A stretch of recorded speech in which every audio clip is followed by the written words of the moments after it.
how to enable developer mode on Discord. So if you want to turn on developer mode on the Discord application, then here are the steps you need to take.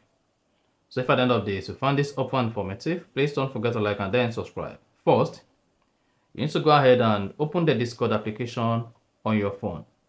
This could be on iPhone and it could be on Android. After that, click on the U button at the bottom right, which indicates your Discord profile.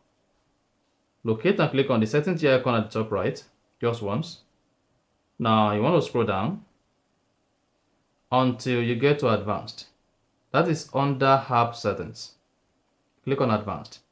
And then you have Discord mode. If Discord mode is disabled, just click on the toggle once to enable Discord mode and then you are good.